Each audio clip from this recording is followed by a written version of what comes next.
Well, I have, Mr. Chairman. Are you, sir? Good night. Good night once again to our Belizean Affairs show number 449. Pleasant good night to all our viewers and Well, listeners. we're almost ready for your time, Mr. Chairman. 250, yes, yes. I'm just But kidding. 2.50, we see with the corner, 250. I No, mean no, 450. We didn't get 450. there soon. We have to speed up a little more, and we have to try to get the 500. We can't give him Yeah. a 450. There is not a it's not Oh a, yeah, we can't give up. the 500 mark, Leonard, that Mm. would be a nice little Yeah, goal to set. But yeah. it's always a pleasure, my people, both at home and abroad, to sit here along with Mr. Leonard Brackett. And for clarity, the chairman for tonight is Mr. Gregory Brackett. He's the Monday night chairman, but in the essence of time, he's sometimes in the back queuing up, but the show must goes on. Either Leonard take over or I take over, but the show must go on. But for those who will view us later, Leonard, thank you, and always thanks Uh, for sharing our program. You know, mm, Leonard, we are viewed around the world. You know that? yes, sir. Yes, yes. Australia, Germany, England, The France, Chinese, the Chinese. Japan. I'm not sure about the Chinese, but Well, I I mean, know we got Japanese, Asians. Yeah, yes, we got Japanese. We have a couple of people from India. yes, We have a few people from UK, Belizeans, yeah, uh, and we have Canadians. yes. Thank you. Thank you, and thanks for Yeah, watching us. You get When you watch us, you will get the truth, nothing but the truth, and you'll get a yes when it's a yes and a no when it's a no. and We don't. very few time when pardon or excuse to say, well, like, you know, we're sorry we never did what we need to do. Yes, sir. Yes, sir. And as always, in the essence of time, we like to put out as much information that we can to our listening public in that 1 hour and a half bracket, right? Schedule. But yeah, sometimes we don't get through, Leonard, to actually discuss Mm. all that we want to discuss. But we try to put out as much information to our Belizean people, both at home and abroad, and we are the advocate for the poor and less fortunate. We advocate for the poor and less fortunate, and those who cannot speak out for whatever reason. We are their voices. On that note, it's always a pleasure. Leonard, right into it. Can you lead us in a prayer, sir? Yes, sir. I'll just bow my head, Mr. Chairman. Divine loving Father, thou who art the creator of heaven and earth, and all that in them are, and who is our creator as well, into thy hands we commend ourselves once more, asking that thou would continue to guide and protect and bless us, that thou would bless our family members, friends, and loved ones wherever they are, as if they were each mentioned by name and number. Please continue to guide and protect and bless our country of Belize, its people and leadership. Please bless this Amen. country, its people and leadership, and we pray that thou must bless the rest of humanity. In a special way, we pray that thou must bless those people who are in harm's way, who are being hurt sometimes for no justifiable reason. Pray Amen. that thou must grant them health, courage, strength, perseverance, that thou would give them solace. And Lord, we pray that thou must help us to transcend these grievous and dangerous times that we're living in. Please continue to abide with us and help us as we present this program tonight, that we may do something that is worthy of other people's time and effort and interest. We ask these mercies in Jesus' name. Amen. Amen. Yield back, Amen. Mr. Thank you. Chairman. Thank you, Leonard, for that word and prayers. As always, You're welcome, sir. country needs it. And again, I want to give thanks and praise to the Almighty for this day, for the air we breathe, because, even thanks for just being here, because, they always say, Leonard, old saying, tomorrow is promised to no one. Very So, true. yes, sir. So Very true, Mr. Chairman. we give thanks and praise to the Almighty for this day. Listen. Leonard, I'll do a reading from Ecclesiastes chapter 5, 1 to, or 3 to 10. And it reads, guard your steps when you are, guard your steps when you go to the house of God. Amen. To draw near to listen is better than to offer the sacrifice of fools, for they do not know that they are doing evil. Be not rash with your mouth, nor let your heart be hasty to utter a word before God. For God is in heaven, and you are on earth. Therefore, let your words be few, for a dream comes with much business, and a fool's voice with many words. When you vow a vow to God, do not delay paying it, for he has no pleasure in fools. Pay what you vow. It is better that you should not vow than that you should vow and not pay. Hmm. Let your let not your mouth lead you into sin, and do not say before the messenger that it was a mistake. Why should God be angry at your voice and destroy the work of your hands?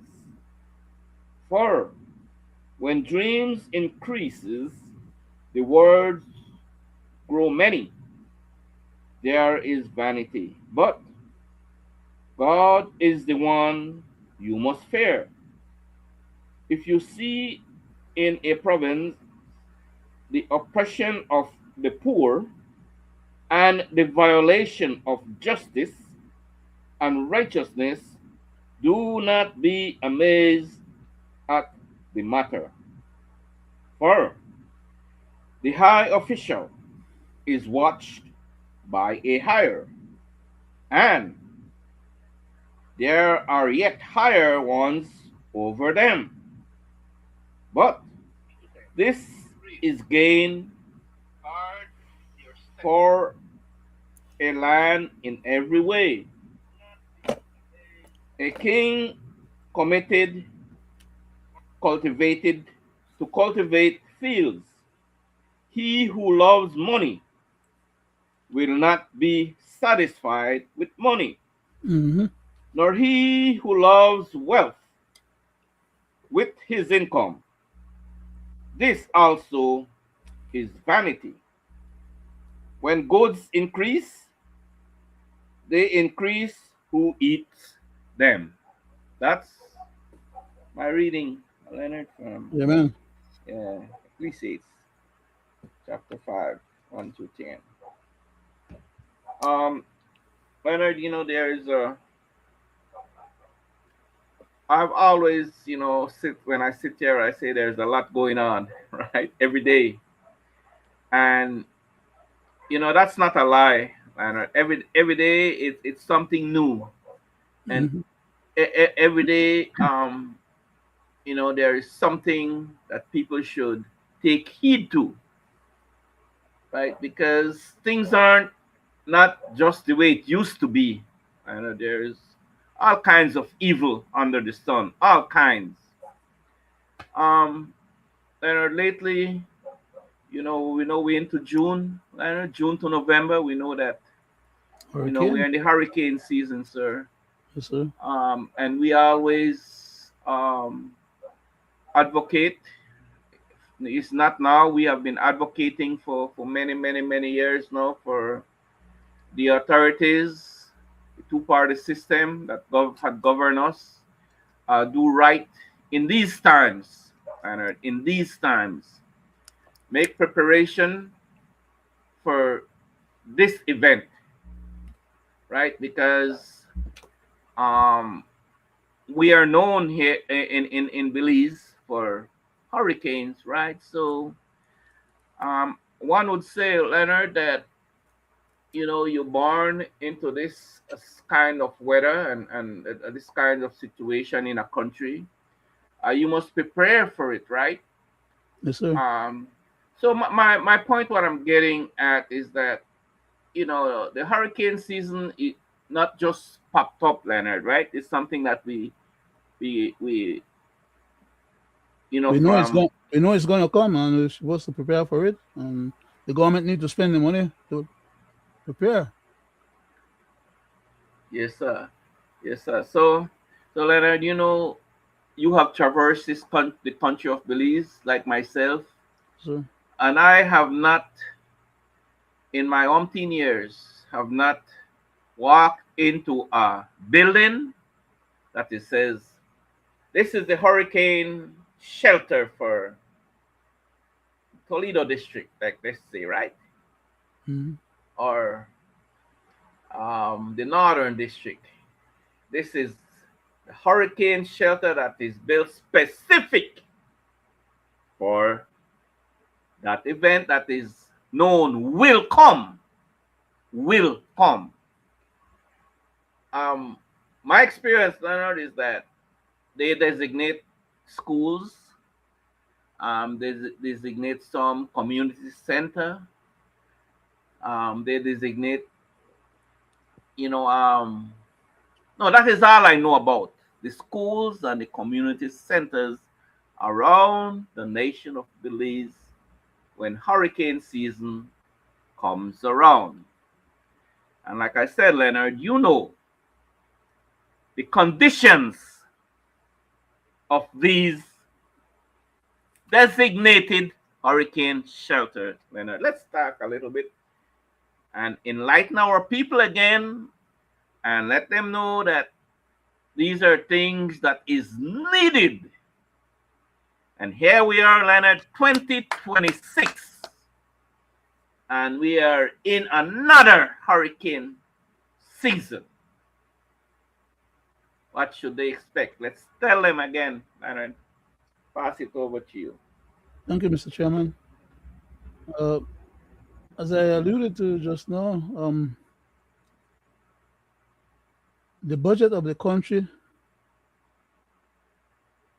without any objection or without any hesitation, should allocate some funds specifically for this period of time between June to November hurricane season. Even if we don't get no hurricane during that period of time, we're supposed to budget some funds in our national budget to assist the NEMO organization. But all they do is have meetings and talk with each other, you know, and just sit down and wait till some disaster happens. Then jump up and say, well, there's a disaster, we need help. Let's do this, let's do that. Help us do this, help us do that. They don't plan ahead of time, which is what government is supposed to be doing. Plan ahead of time, put some research into the process,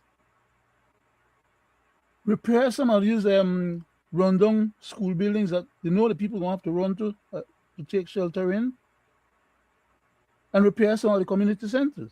Even if they don't have enough money to build one whole new structure in each different village or in each different major jurisdiction. And whatever little building they could repair or fix, they're supposed to provide some provisions in them building there for emergency backup purposes. A lot of people leave their house, you know, and they don't have their own kitchen that they when they go take refuge. Most of the time when a hurricane come, you have to get into the place before the hurricane hit. And you have to be in there probably a day or two after the hurricane don't pass through. So at least you talk about a week provision that most people don't have that believes. They barely have enough for the one day. They're not sure where the next day will come from. It's the responsibility of the government to provide a few £100 or sacks of sugar and rice and beans and things that somebody inside those buildings can cook and prepare a warm meal for people when they go through the hurricane season and the hurricane weather. We may not always have a hurricane, but even when we don't have hurricane, when we are in the season, there's a lot of excitement that goes on. A lot of time the hurricane threaten and not show up. But it's better to be prepared, ahead of time, spend the necessary funds that's required, and if nothing happened at the end of the hurricane season, they could turn around and contribute those things as pantry bags to people in the same community, so it doesn't stay and spoil. It's not wasted. They help some people that have the need. And if the hurricane, God forbid, would actually strike, at least they could do that. They could warm up themselves. They could have one least stove or something. And somebody will know if to warm up or cook something or so when they could put in charge of the group at each hurricane shelter. NEVO could have, part of an organizational structure to provide the support where the people in need when they are in those buildings. Or get some paper plate, at least stack a paper plate, only 100 or 200 or one bag of cups. Simple little things like those that cost probably a few dollars, and they could probably get if they buy it in bulk from the Chinese or the other big stores, they could get so much cheaper. And they could just distribute to a few hundred to each of these facilities. It's a simple thing, and it don't cost too much money to plan ahead of time and be available to support the people in their need. But apparently, the way the government look at this, from what I've been noticing, is that they're not prepared for the disaster. They wait till after the disaster and then try to solicit support or help from abroad. I see the chairman for the night, Mr. is in the background. Yes, sir. He's going to bring himself on when he's ready, so we could just continue. Yes, and when he sir. comes in, you just do as you normally would do, no? Yes, But sir. I'll just giving you a little heads up to let Thank you you, know sir. that. Instead of my continue ranting, let me just turn it over back to you so you could have your few words before the chairman catches us flat-footed, no?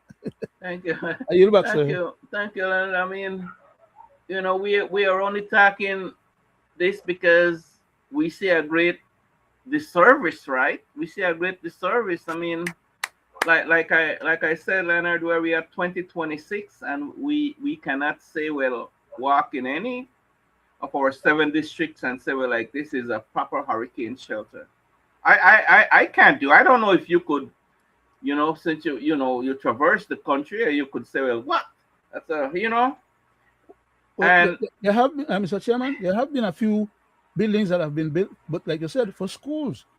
And it's the same building that they built for the school that they turn around and expect that these people will run and take shelter in. But what I was pointing out earlier is that not only do the people need a shelter over their head and away from the winds and the storm itself, but they need some provisions. That should be part of NEMO's job. exactly. That's what I'm saying. Exactly. You back, sir. Yes, I'm sir. sorry I'm saying, repeat myself. if for the past 50 years, if they would have started, designate an area, start with I think by now 2026, a nice building would have built. That's my point, and that's because they are not getting money, Leonard, right? Not because the taxpayers aren't dishing out money to every hurricane season, not because that there is no grants to this country, not because there is no donation to this country, right? And that help, not because we do not get help. I'm saying, all of the above has happened, Leonard, and there is nothing good to show. And the money is Period. gone. Right? Now, there were a time, Leonard, if you remember the last big flood, and when the river valley was flooded out and how they didn't want to help. You remember? All the cattle that got lost.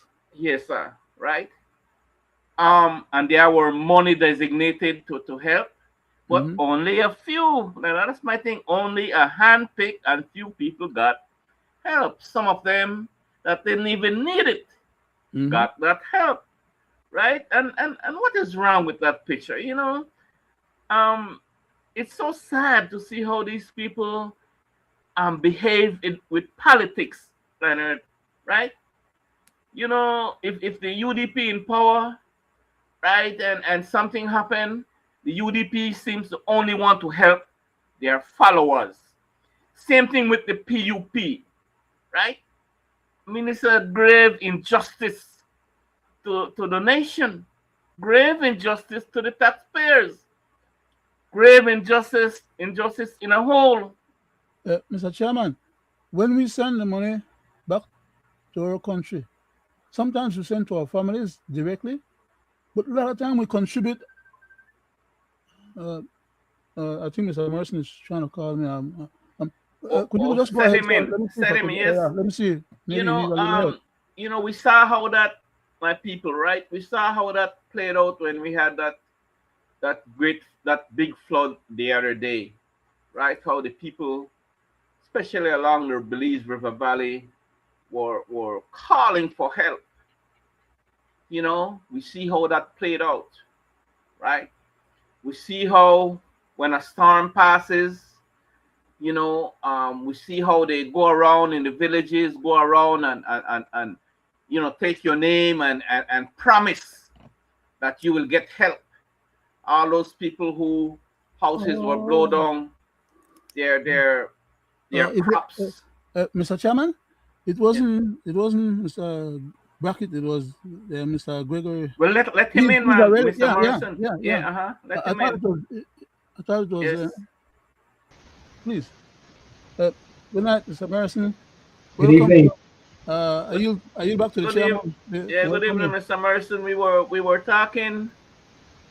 First we're talking about the June to November, since we are in the hurricane season, and we were talking. Me and Leonard were sharing our disgust with the preparation, and we shared the discuss about not there's no proper hurricane shelter, right? And last I said, if they would have started from 50 years ago, start designated an area for hurricane shelter across the nation, all 7 districts. By now, You, 2026, you, you're the adding one more people would have district? had would have You're adding had a one. nice hurricane shelter. So I will pass it over to you to elaborate Good on evening. that. Good evening. You, Yes, you, sir. you, you just added one more district that I don't know where it's at. I thought it was only six, but So, you oh, gave sorry, sorry. us. Thanks. you, gave, you Sorry know about that. But that is a serious issue, and I think we kind of touched on this topic a little bit 2 shows back, where we were talking about where the failure of government seemed to be very strident. It is quite clear that they're not that the leadership we're getting is not planning. They're not looking out for the interests of the people. In many ways, it is whatever they're doing is quick, immediate. What serves their interests and very short term. We talked about briefly. I remember that they needed to sort of build these hurricane shelters so that people would have an ability to have space to kind of ride it out. We just saw a major earthquake. I think it was in the Philippines.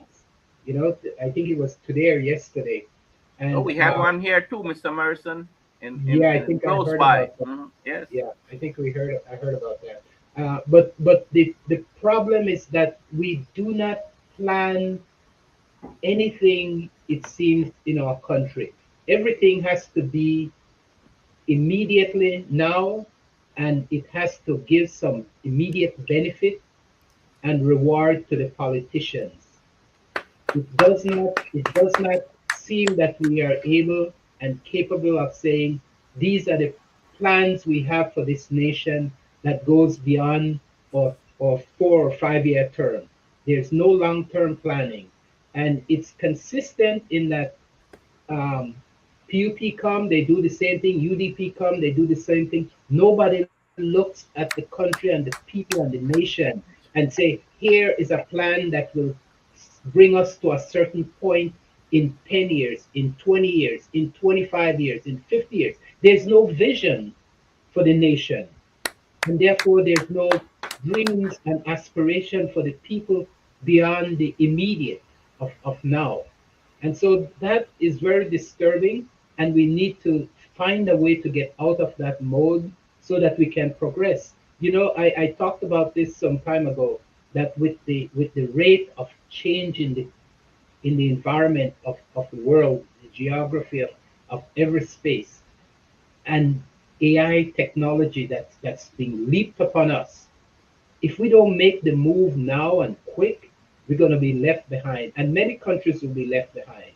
There's the opportunity that we could start embracing some of this technology and see how it could help us and our fortune of how we could make projections for the nation and what we can do. Belize is not without resources. It's not without qualified people that could make decisions and help this nation move forward. And some of those Mr. people, Morrison, not cut you across. They know, Mr. Morrison, they know what need to be done, right? Mm-hmm. But you point out all the different reasons why they don't do it. They yeah, know. yeah. No, of course they know. Many of the people go out and get doctor's degree and master's degree and bachelor's degree, and just you don't even need a degree to come to the realization of what's happening in the world if we don't do some of the things that must be done, that must be projected by any nation, by any thinking person. Just a little That patriotism. Yeah, but it's just greed. I don't know where they think what they'll do with the money, or take the money, and stuff they're sabotaging and having, because if they fail to make the proper decision, it's gonna be a mess. It's gonna create you know, I've seen often in movies, we see movies all the time that projects a future that shows that a starving masses lives outside of the compound. But you can't even come out the compound, because the moment you come out the compound, you're being swamped, and you're being kidnapped, and you're being shot at, and you're being eaten, or whatever the hell the movies are intended to show. But there's some reality of what would happen if we don't make the plan and we think that we could live behind our protected gates. So that's my offering for that point, Mr. Thank Chairman. you. Thank you. Thank you. Mr. Uh, Chairman, Mr. yes. Chairman, our next chairman is also in the background. I Just noticed, be waiting. Leonard, you want to say something in the meantime there until then I'll pass it over to. Go ahead. Um, you could go ahead, sir. You could go ahead because I think he's Um, gonna come in um, right now. Go ahead. uh, You um, you give me a Mr. chance earlier, Morrison, You don't give yes, me a chance. Mr. Morrison and Leonard, any Belizean, um, you know, when I say that could look at the nation of Belize, I'm not talking about the younger generation. I'm talking about we who had built the nation of Belize, right? I consider us three as seniors, right? I can say that, and you know had lived in that area and living now. Most of us are disgusting and disgusted with the way we've been governed, with the people who govern us, right? And society. Where are we heading, Mr. Morrison? Where are we heading? Um, there's lots of ills. Um, I could remember, for me, I'm not racist, or because I've lived in other countries, other people's country that I was born in, right? But I noticed that since we have all this migration into Little Belize, a lot has happened. And I'll say no more on that, but I'll pass it over to the chairman, right? Good night, Mr. Chairman. We were just holding over until you touched down, so your plane has landed. Thank you, Mr. Wade. I want to say good night to all you gentlemen Good night, sir. sitting with me virtually. I also want to say good night to the people at home and abroad. I want to thank you all for sticking with us and, tuning in to our shows. Tonight we go to 449th edition of Belizean Affairs, and there is a lot happening that I need to touch on because tonight we want to make it make sense, and the proof should always be in the pudding.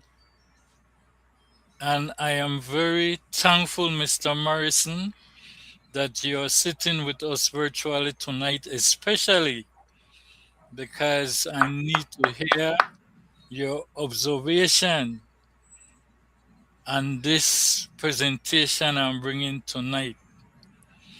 So, with that said, let me go to the first tip. Not too long ago, gentlemen, in regards to the Budna kidnapping, the Prime Minister of Belize was speaking about international investigators. Mr. Musa had asked for that to be done, and they were trying to come up with reasoning as to why and how they could do it. But he later claims, after speaking with the Attorney General, Belize does not have a law for that. But then, right here in Belizean Affairs, I mentioned that we don't have to have an external investigation because we already have an ombudsman who is qualified to do that because he's ranked similar to a judge. Shortly after that, the ombudsman was terminated before the end of his contract. Now I want to go to the tape to hear what he has to say about that, as he's bringing a constitutional claim against the government.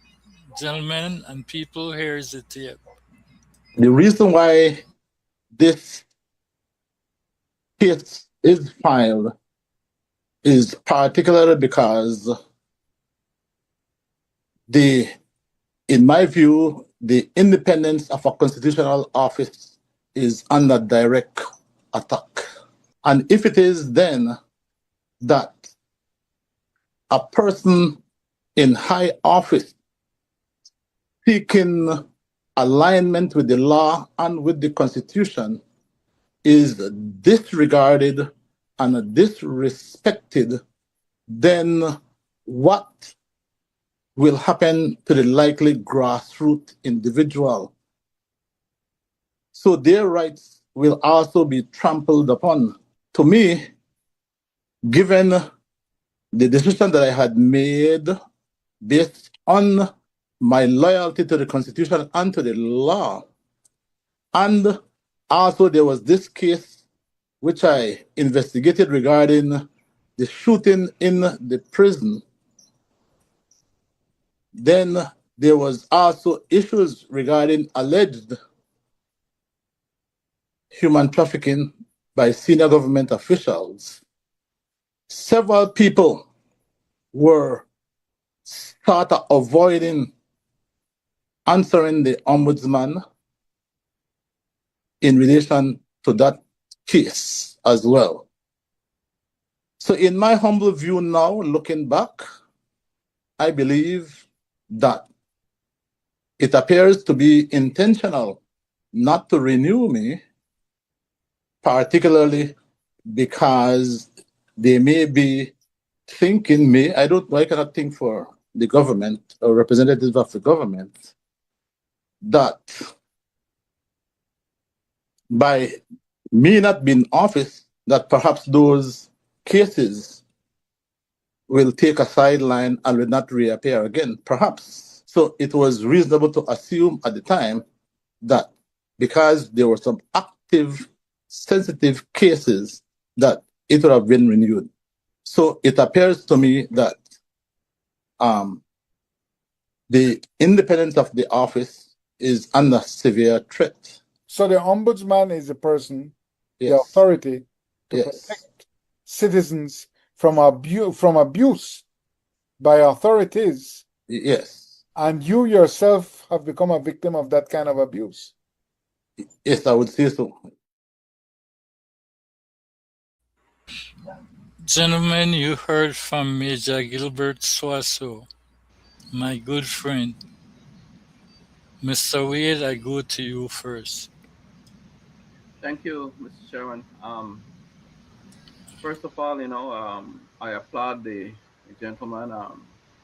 He's an individual that met me in the BDF, and when I left, he stayed. So it's a person that I know.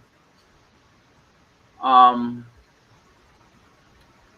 how many ombudsman did we have since that post was made up? 2, 3. He's the third one? 4. I think about 4. 4, right? Yeah, I think about 4. Okay. As for me personally, I'm speaking for myself that the way they select these people to fill these posts, right, need to stop. Right? That's number one, right? Not too long ago, there was some issue about an age issue in terms of for that post. Mr. Swaza was a say poster boy for the PUP, right? Because they wanted Mr. Swazo this last time to fill that post. He didn't. The age group, they went and they lift the age group to get Mr. Swazo and in one sitting to get Mr. Swazo on that post and the lady the auditor. She was gone already, my nation, my people, both at home and abroad, and those who do not know and those who knew. Mr. Wade? That lady was retired already, right? Let me, right? That lady was, based on what I know. Auditor General. Auditor General. Thank you. The Auditor General. Those could do the research, Mr. Chairman. That lady was retired already. Mr. Swazo was retired. In that one sitting, they lift the age and they brought back, right? There was no one else in the entire nation of Belize to sit on that 2 posts. Okay, things didn't go well, right? It's so sad that it had come to this. But like I say, right, that these people that sits on these posts, if they would follow the ledger, like how the financial secretary follow that money, follow those numbers, right? I'm just throwing something out there. If they sat and got that book and sat in front and say, you know what, this is the penalty for that and this crime and that crime, and study these books, right? And who should be charged and who should not be charged, and what kind of investigation I can do or what I cannot do. And if they had done the right thing, this past and present government would have been in check. Here he said about public officials involved in human trafficking. Public statement, Why now? I say, why now? He's no longer there, right? They find a way to get rid of him. And they got rid of him. So I just wish him all the best. And I would like for other Belizeans to step up, who knows that these officials have done wrong and have the evidence. Don't wait. Step up. Step to the plate. Don't wait until they put you in a corner. No, do the right thing. A crime is a crime. I don't give a who you are. A crime is a crime. If they could sack a little young man there for stealing a pack of bread or a pack of cigarette or some milk to take care of his family or whatever, I don't see why they're gonna sit on this big post and know that public servant is doing human trafficking, knowing that we have problem in the prisons, and still just drag your feet, right? So, I call on, Belizeans to step up. What do you have to lose? You already have nothing. Step up and call these people out for who they are, right? Because at the end of the day, you will look like the bad person, right? But call them out. Step up. Thank Thank you, you. Mr. Chairman. Thank you, Mr. Wade. I want to say this though. Mr. Swazo was doing his investigation. A part of what got him to where he is at is the result of Mr. Enriquez. When Mr. Swazo filed to the Attorney General to disclose information as to how much the government was paying Legal the fees. attorneys for the redistricting. So I have to say he was doing his job. It's not like he had an independent office with other individuals to help him, but he was performing. I go to you, Mr. Morrison.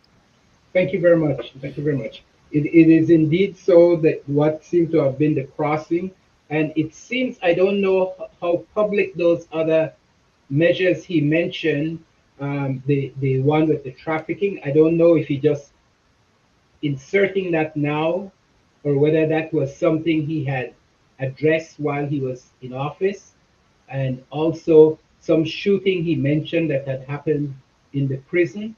I don't know if the public were aware of any of those things or if they were brought up in some official way to the government. So, Yes. The answer is yes, Mr. Morrison, as you go on, sir. okay, well, I'm glad to hear that he had undertake those measures in the interest of the public and the citizens of Belize. But the someone posed, we need to find a better way of appointing these individuals that are supposed to be the caretaker of an insurance of the continuity of our constitutional norms and our democracy. We seem to go about it in a very haphazard way, and I think the measure that we use is just in consultation with the leader of the opposition rather than having a greater involvement, that if they say no to that person cannot be selected and they need to go about a different and making different search and making finding someone that they can all agree on. I'm sure that person should exist somewhere in Belize that you could find both government and opposition could agree on because they would both believe that there is some degree of impartiality that could exist in that individual. So, yes, finding a way to better set up a board that could help appoint these individuals. We have the same issue and concerns with the election and boundaries members. We have the same with the omnibusman, and there was one other position The that Auditor I think General. the Auditor. auditor general is an official position through the civil service. I believe that's how that person. But when they're appointed to those positions, they should all be more than just maybe I consult with the opposition and to hell with what they say. Whoever the opposition is, whether it's the current government or the present opposition, it needs to be more rigid in terms of how those individuals are brought forward. I think also maybe like the commissioner of police, right?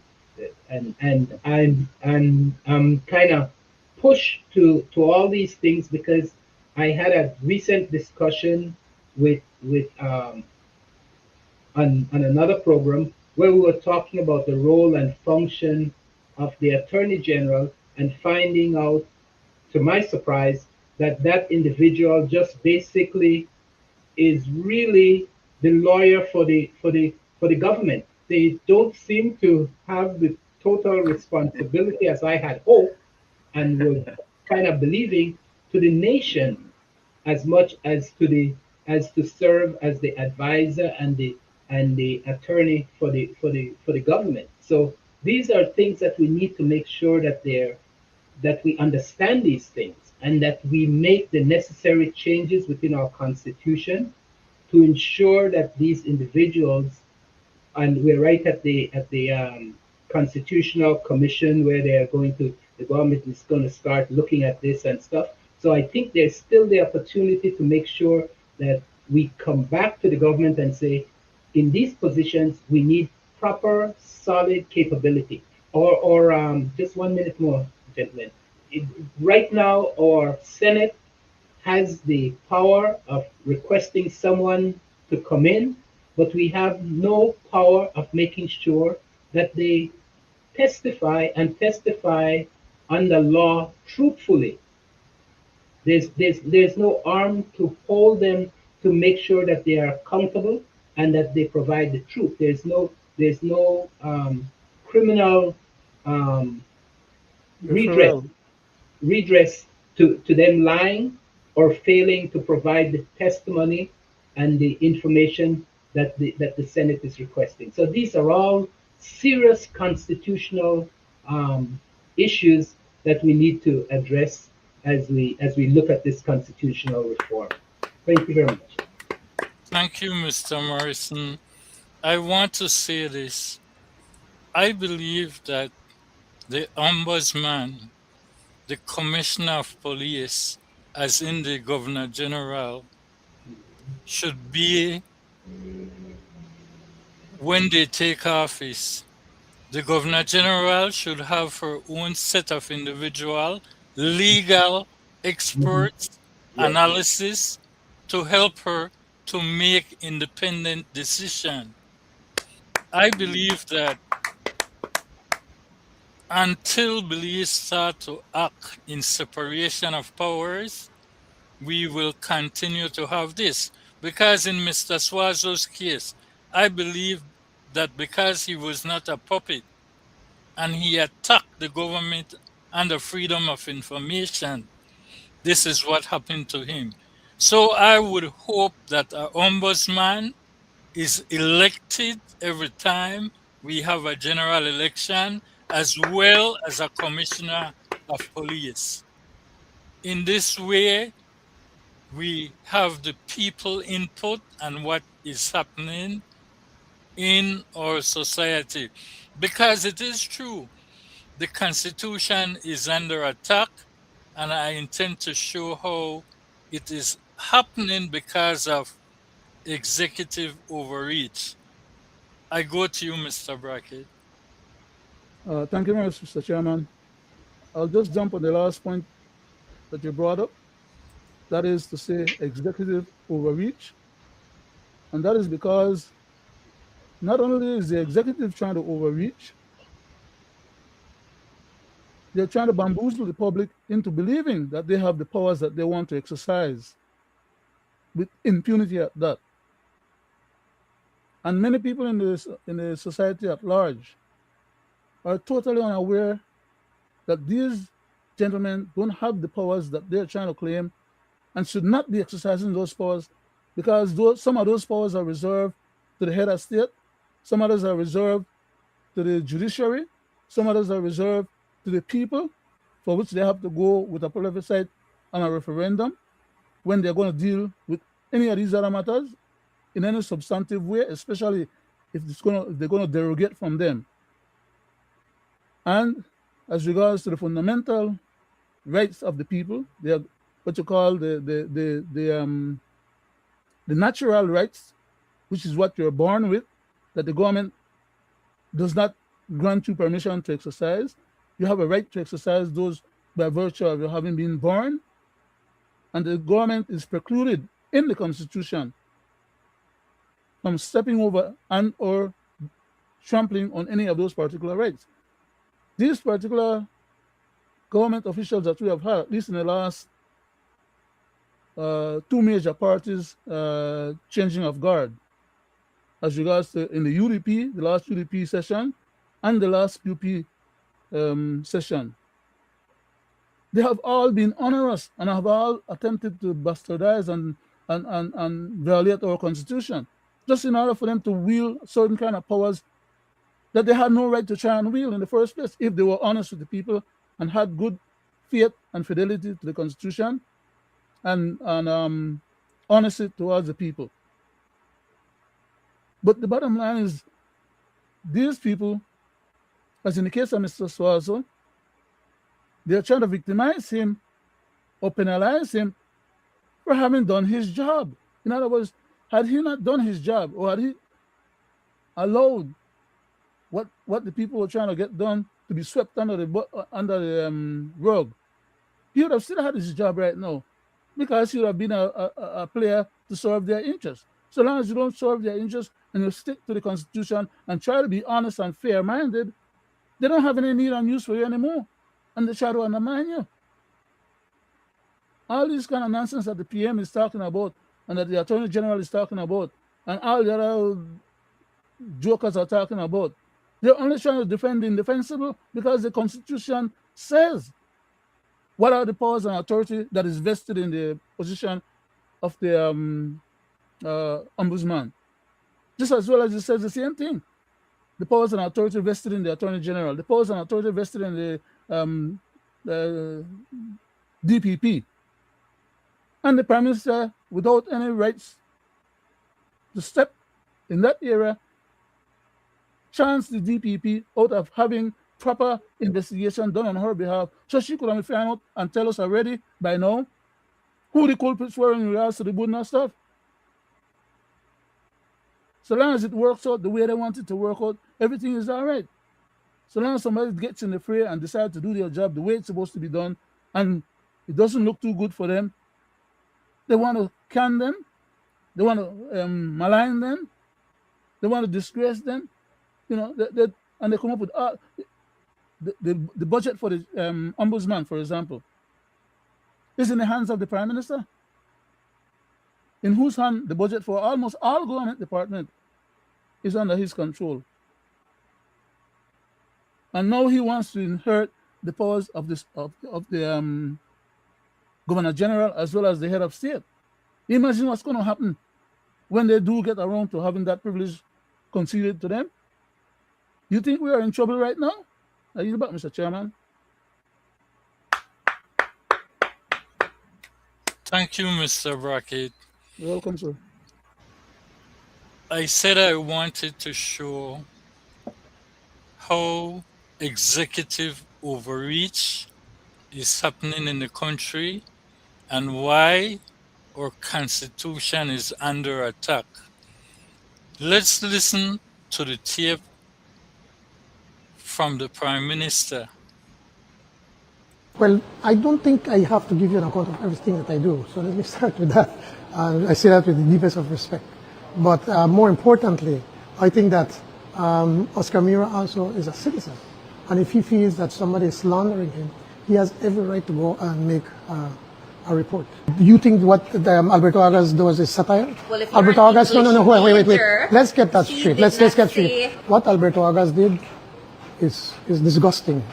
To take up an opportunity when a family is grieving and to imply or quote whatever he did of what the minister said.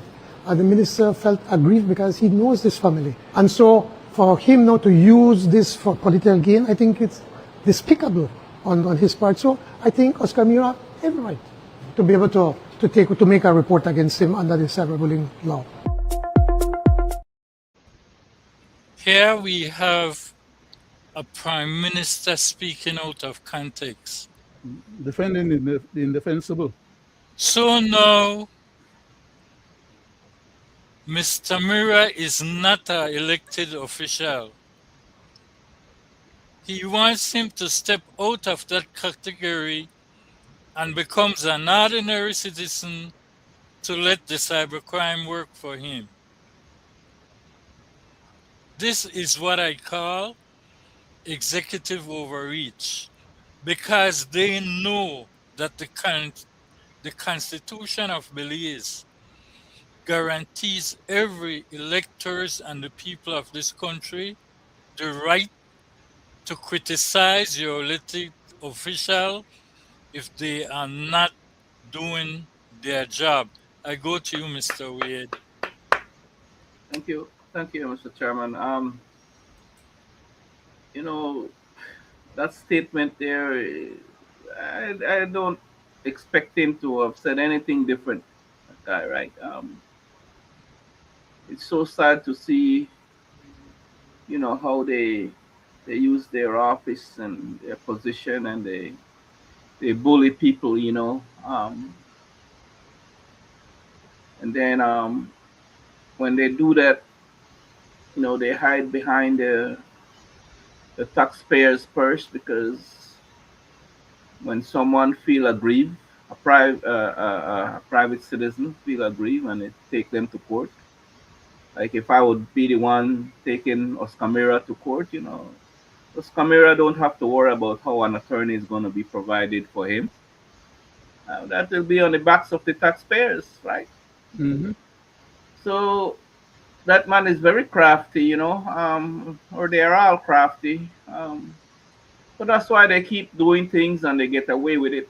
They do things to people because, some might not have you know, the will to hire an attorney, right? And they get away with it repetitiously, right?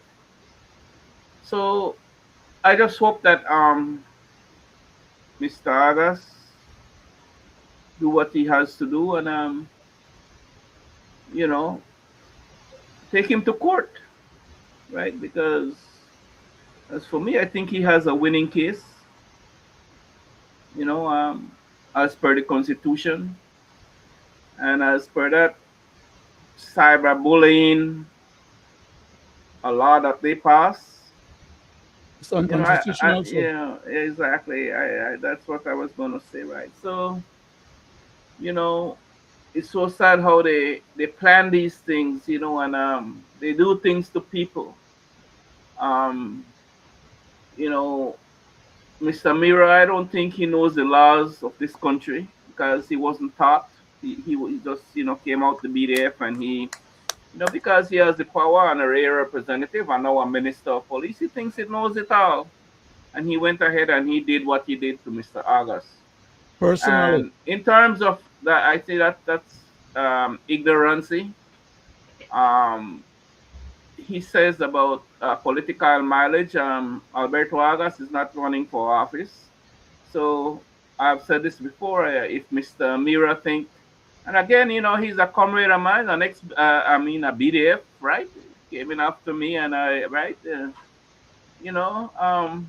I know that he does not know the laws of the country, right? But because he's a minister and a minister of police, well, I'm gonna do this because then he knows that when he goes to court, guys, that he don't have to worry as who's going to defend him, on the public dime. Exactly, right? So that's why they continue to do what they do to people, that executive power, right? And it's overreach, and they get away with it all the time, So that's why I say I applaud. Well, I would like for more Belizean to step forward and hold these people accountable, take them to court, and take them to court.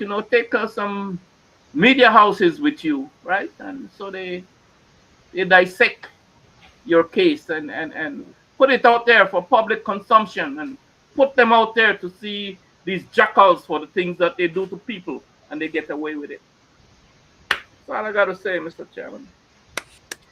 Thank you, Mr. Wade. I go to you, Mr. Morrison. Well, I wanted to just add, from the clip you played of the Prime Minister's commentary, it is very revealing how these individuals think. Mm-hmm. It is quite clear that he doesn't feel that he's accountable to the people or to the press. That that's he said, I don't have to tell you everything I do. In truth, he doesn't really need to tell us, but we should know everything he does, especially if he's doing it in the interest of the people. That is where it stands. There are some things that the prime minister and the government keep secret at times from the immediacy of the people. But I always said that I believe that even like cabinet meetings and those things should be recorded, and after a certain period of time, they should be put in the public domain because we need, as a nation, to grow and understand why decisions are made in the name and the interest of the people. And so I believe that those documents that they should be documented and should be made public at some point. It doesn't have to be in the immediacy of time now because sometimes things are done that are definitely secret and in certain interests that could create problems. But over time, 25 years, 50 years from now, those should be made so that we as a people could understand what the thought process is and make sure we are on the right agenda, on the right path of how our decisions are being made. And also, I'm looking at down at my notes. Um, when Mr. August made those comments about Mr. Mira, I believe even though he misquoted him in terms of the individual, I believe it was similar comments. It was the comments he made in a very similar situation when two young men had lost their lives in Belmopan that he had made those statements. So that the prime minister would come about and say a family is grieving and so forth. A family was grieving then when he made those comments. Mm-hmm. A family was in distress. But Mm-hmm. no, this He didn't have family no regards. was that of a poor black family. And Mm-hmm. so it is not to the same level as the doctor. None of these gentlemen, I believe, deserve death. And it was all done as a reason of greed and abuse and a violation of their lives. So that the prime minister could make those comments and Mr. Mira could feel so offended by the comment being transferred to another individual when the loss to those families was just about the same. So thank you. Thank you, Mr. Morrison. I go to you, Mr. Brackett. I want to prove something here tonight. And here in Belizean Affairs, we also show and tell. It's not always coming from our mouth. But I want to prove something here tonight. Mr. Brackett, I go to you. Thank you very much, Mr. Chairman. As regards to the comment by the Prime Minister that Mr. Mira is a Belizean, who was he trying to sell that to? He doesn't need to sell us that Mr. Mira is a Belizean. We all know the man is a Belizean. Well, at least we all presume that, he's a Belizean. But that's no excuse for him as a Belizean, and like any other Belizean, would have had the power and authority that he commanded and used illegally in violation of his constitutional obligation. That is to say, he was given the head of a department as police minister, which two other people refused to accept. And he was only handed it because he was ready to volunteer to get it done and to serve a purpose, which was to stymie that particular case that was being looked at the time. When he took over the police department and the Bunak matter was still hot, he said he don't want to hear about it or deal with it. Why? Because he was put there to suppress and to stifle that particular issue so that the police would not go and do any further investigation to assist the DPP in producing any additional information that was not given to the DPP. That's what he was. That's what Mr. Mira was talking to. And Mr. Mira does not have any power vested in him other than the police powers, which are powers of state. And he, as an individual and or as a police officer or as a police minister, is not vested with any powers to override the powers of state and or the powers of the police department or the police ministry. He's not vested in any specialized powers for him to break the Constitution. Because he's a minister doesn't mean that he's above the law. He's a minister and he's supposed to run that department based on the laws and the legality of the system of the country. Not to use those powers vested in him to have his subordinate officers go out there and do any favors on his behalf while hiding behind the police authority or powers. That is what we are talking about. And I was about to say, yeah, I'm glad it didn't come out my mouth. I could keep it in my mind. Nobody can see it. The Prime Minister is going to come out here and try to defend the indefensible, to say that Mr. Mira had a right because he felt hurt for him to use the police power to go and victimize somebody or send police officers to go victimize somebody on his behalf. That's gangsterism. That's mobsterism. That's an abuse of authority and an overreach, like you said, Mr. Chairman. The Prime Minister should have been the person to speak up and say that, well, while Mr. Mira may have felt offended, he should not abuse the power and the authority of the state to do what he did unless Mr. August had committed a criminal offense against him. Mr. August didn't commit a criminal offense against him. He committed a civil offense. Only if in case Mr. Mira accepted it as an offense. Because what Mr. August did was to repeat his own words, as we have said before, that he has spoken in a different context, similar to the one that was being referred to now. So how come he can feel so offended now because it's somebody that they consider to be of their society and of their group and of their community, and when the other black person had the same issue in being killed, that's a crime that happened to somebody that doesn't belong to our group or society or our community. Therefore, the crime doesn't, we don't have to pay attention to it or give it any kind of sentiments or feel bad about it. That's what the idiot was talking about. And now the Prime Minister is going to say that this man can be excused for using the powers of government to go and commit a crime under the color of law, when he, as the Prime Minister, put the man there and should have called the man on the carpet for abusing the law. Are you right, Mr. Chairman? Thank you, Mr. Brackett. I want to say this to you, the people at home and abroad, and gentlemen. We should be calling out the Prime Minister, because the same thing Mr. August did is exactly what he did. And I said, here and Belizean affairs, we show and tell. Tonight, I want to prove it, that what Mr. August did was nothing wrong. Let me replay the tape. I will stop it to prove the point. Well, I don't think I have to give you an account of everything that I do. So let me start with that. I say that with the deepest of respect. But more importantly, I think that Oscar Mira also is a citizen. And if he feels that somebody is slandering him, he has every right to go and make a report. Do you think what Alberto August does is satire? Well, if Alberto August, no, wait. Let's get that he straight. did Let's not get straight. say- What Alberto August did is disgusting. To take.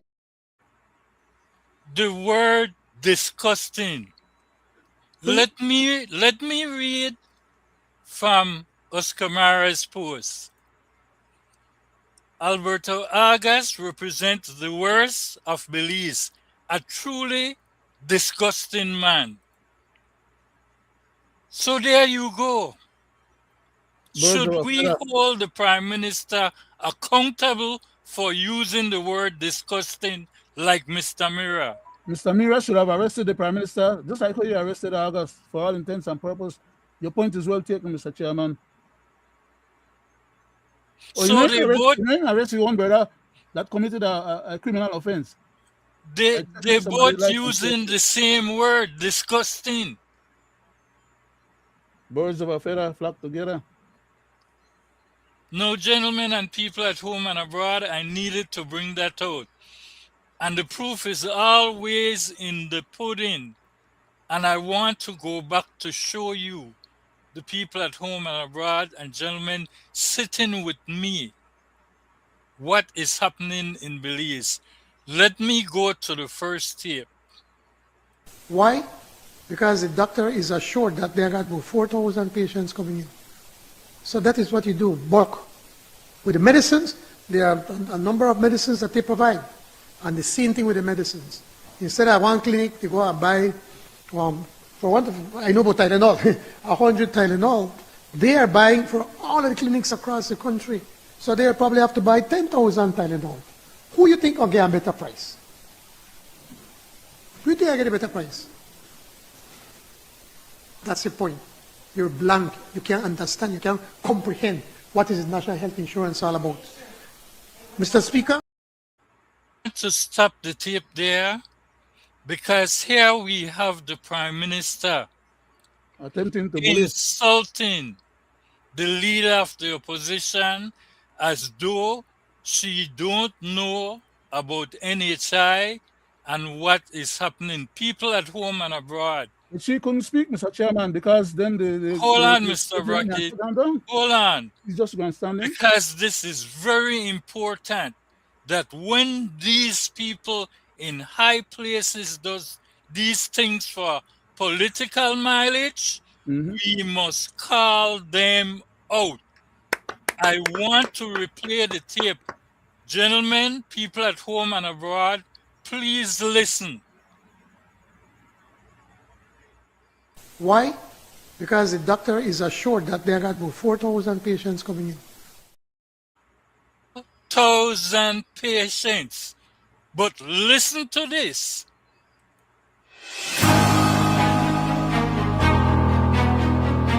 This budget allocates $57 million to deepen NHI's impact. Our focus will be twofold. First, we're expanding NHI coverage to include the entire Kaya district. So we're finally offering services to 325,000 persons countrywide. I want to stop it right there. So how did it jump from 325,000 to 400,000 Belizean? The extra people coming across the border to get them free medical. The Prime Minister is speaking out of context for political gain and political mileage. And when you on himself, presented the bill in the House, you said 57 million for 325,000 people, which comes down to $14 a month or $175,000 a year. Now you are back in the House. You are back in the House, and this is what you are saying. Because the doctor is assured that there are about 4,000 patients coming in. 1,000 patients. Make it make sense to me. I go to you, Mr. Wade. I want to say I'm speechless, but you know, that's our leader. You know, that's the leader of Belizean. That's the leader of the nation of Belize. It's the leader of the people of Belize. Every time you listen to that guy in the House speaking, you know, all the lies that comes out of his mouth, right? And I could point them out, you know, but we need a whole show for that, right? Why? To gain political mileage? These wonderful things you're saying. Not saying one of the things you're doing, but the wonderful things you're saying. That man says are some wonderful, nice things for the Belizean people. But like you says, Mr. Chairman, you know, the Belizean people must listen carefully, dissect this man words carefully, and do your math. Then you will know what kind of individuals we have as leaders, right? Um, to cap it off on that NHI situation there, right? From the time they break that news, you know, and NHI covering the whole nation. I have said that, you know, that just was to reward some people in the district. It's all about to gain political mileage, right? And again, all on the backs of the Belizean taxpayers, all on the backs of the Belizean people, right? And I said this before, and I'll say it again and again, that the money that they put into NHI, they should have invested it into Carl Hushner Memorial Hospital And the clinics. and the clinics around the country. Because this is how Rudy Wade sees it. All these little handpicked NHI that he is talking about, yeah, how much he says that the doctors are assured. So much patient. That 4,000. came from his mouth, you know, assured. So look like he already have these patients, you know, to that number and said, this stuff for you, this stuff for this doctor where they do the NHI and across. He already have that figured out. So sad that all these people that he is talking about, gentlemen, you know where they will end up? KHMH. There you go, The Leonard. regional hospitals. There you go, Mr. Chairman. After Right? money is There you support. go, Mr. Morrison. Right? Because my people will not believe walk into these office that he had designated because there wasn't a tender went out, you know. No, he and his little committee handpicked these people across the nation because they will be well serving PUP, And the one right? Well division. serving. And Handpicked then from the because one of division well is serving, sorry. this is what we are going to do for you because you're well serving. Oh yeah. So all these places that he pick, you walk into it and see what kind of good service you will get in there. Check the package. And again, see where you will end up after you pass through that NHI little office there. Sit down in front of a doctor and he check your pulse, check your thing, and give you he knows Tylenol pretty good. And Tylenol, That's why I talk about it. will you have an X-ray machine in there? Will you have an ultrasound machine in there? Will you have an AKG machine in? And I could go on. No, these very same people, they will give him a little note, gentlemen. It's called a referral. I refer you again. Go bleed the taxpayers again. There you go. Say no more. Thank Mr. you. Chairman, Thank you, Mr. Wade. Mr. I Chairman, can want to say sorry. this. I believe that Belize could have had good tertiary hospital if the people's money was used, and I'm not talking about taxpayers' money, I'm talking about all the money they laundered through Social Security in bad contracts and bad DSP, Mr. business. Chairman, don't forget. They could have been built a hospital that these people can go to. Monies that are denied some of these people, they can't see a doctor, can't get their payments, could have done much more and better for these people. I go to you, Mr. Morrison. Okay. Thank you very much. Thank you very much, Mr. Chairman. You know, as I think about it, I think of all the things that's happening, everything that we see going on from our leaders, and particularly that we are watching and witnessing at this very moment going on. You know, it is a slow and sometimes not so slow erosion of our democracy. And we can only hope that from what we're seeing, everything they're doing is weakening it. It is causing great distress among the people, and it is destroying the thread of our constitution. It is putting us in greater jeopardy every day. The lies and the contempt that they show for the people and for the nation. Mhm. These leaders, they really demonstrate that they have no true regard for the people. And really, we need to find a way to take back and control our country because it is slipping fast. They are not showing any area of accountability. The Prime Minister had the gall to say to us, I don't have to tell you, I don't tell you everything I do. And while that might be true, he should be ashamed to say it because really a democracy is to represent to the people. And the people Amen. are the ones he should be reporting to on what he's doing. So while there are some things, it's not that should never be a boasting point. I don't have to tell you, especially when he's speaking to the press.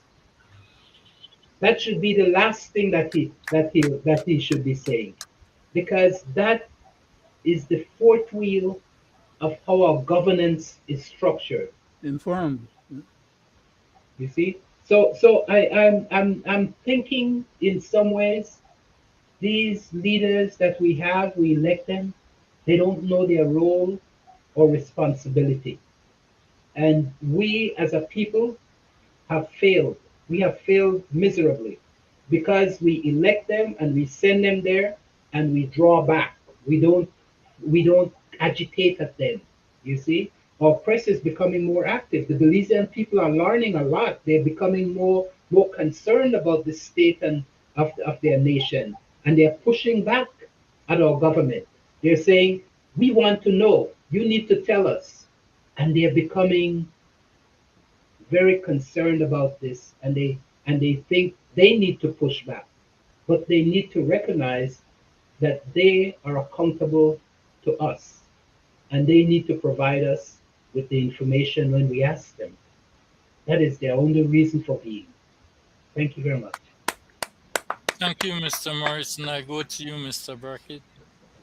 Thank you very much, Mr. Chairman. Thank you, Mr. Morrison, for such a lucid synopsis as well, sir. Uh, what I want to tackle is the honorousness of the Prime Minister to come in public and say to us, because he needs to remember, he's running, or he's a hired hand on behalf of the people to do the people's job or business. And for him to come and tell us that he don't have to tell us everything and that they could hide behind the Secrecy Acts and commit crimes against the society because we are not supposed to know, just tells you how onerous they really are. But my point is, he also stipulated that the doctors will get probably about 4,000 clients. And if they buy in bulk, I don't know who he's talking about. I don't know if he's talking about the hospital because they never used to give the hospital the money to buy what they need anyhow. But they're probably going to have some private individual buy in bulk and share around to all these different, or dispense, or these other small clinics will have to buy from the bulk buyer or provider. That's probably what he's intimating. Because these small people that are getting $1 million for each of these clinics, $1.5 million for each of these clinics from the government pocket. He's talking about 4,000 people for each of those clinics approximately. And then first he started talking about 325,000 people for the NHI, and then he ended up with 400,000. Now imagine how much 4,000s can you get out of 100 of 400,000. Okay? And imagine then how many doctors will be needed and how many clinics will be needed if each of them only get 4,000 each. Belize doesn't have that amount of doctors, even with the Cubans that were here that are now leaving or had left already. So more likely than not, then we'll have to send to go find additional doctors to come and set up clinics in Belize to profit off of the NHI when we don't have enough money right now to finance the KHMH and the other regional hospitals, nor the local clinics. Where is the money going to come from? But they keep talking and saying nonsense that doesn't add up because his figure doesn't add up. And he's supposed to be the Minister of Finance, coming out here trying to educate us about what he's doing and expect that we are going to applaud what he's saying, when what he's saying doesn't make no sense or doesn't add up. Are you back, Mr. Chairman?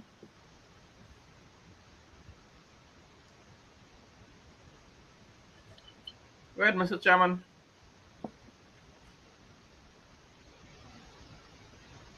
Your mic is on. I mean, sorry, your mic is off. Sorry. Thank you, Mr. Brackett. You're welcome, sir. I just want to say that when I look at what is happening, especially the bastardization of our Constitution, all I want to say to the Belizean people is to beware Constitution reform, because I had stated it before right here on Belizean Affair. The reason I believe the government wants to do constitution reform is to get rid of the fundamental rights, because they are losing too much cases. And here we go again. There are more lawsuits coming, and it will not end there. There will be more coming. The only way to get rid of that is to do constitution reform and take away your judicial rights under Section 20 of the Constitution. And I think that is the intent. That is why they wanted to pass the 13th Amendment so drastically. I believe the government, as I said before, is using double standards against the Belizean people, as we find the ruling from two courts for the road they built in the land that was not government land, that they must now pay redress. They want to take it all the way to the CCJ. And I can say, had that been Mr. Ashcroft, he would have already been paid his money. We have come to that time, gentlemen. We're 2 minutes away, and I don't intend to go over. So with that, Mr. Wade, I give you the last of the floor for your short comment and to do the closing. Thank you, Mr. Chairman. Nice program. Thank you, Mr. Morrison, for gracing us again tonight. Leonard, it's always a pleasure Same sitting here, with sir. you, my brother. And for those who view us right now, thank you for viewing and share our program. And for those who view us a little later on, thank you. Please share our program. Hope that tonight's program, Mr. Chairman, will shed some more light, and open the eyes of our Belizean people, who a lot of us are still very dormant. Still have our eyes closed. You know, here on Belizean Affairs, we show and tell from their very own mouth. And so you can listen to your leaders, the people who you elect to, it's a very nice man. Let's elect him, They say, you and do this to we and do that for we and make life better for we. Listen to these guys, how they you know how they talk, right? So the next election, please, make the right decision. No, keep making the same repetitious mistake, you know, all the time because it's always a mistake. 2 days after you say you shouldn't have me, because then you see the true colors, right? You know, I'm saying, just make better choices then, right? I would say because you've seen all the choices that you had been making, it's not working, right? And like I say, be very mindful, my people, that we are in June to November, a hurricane season. Please be mindful. And we still have a heat wave, Mr. Chairman, and Leonard and Mr. Morrison over the nation of Belize. So, be very mindful and protect yourself at all times. I hope that you enjoy our program here tonight. Thank you and good night. Thank you, sir, and good night. Very Good good night. show. I Thank you. just want to add to that, Mr. Wade. We're talking about municipal election, and the thoughts of redistricting is fading away. There should be no election if there is no redistricting by the end of the year. So I just Amen on want that. to keep that out there. With that said, I want to say good night to you, the people at home and abroad. Again, thank you.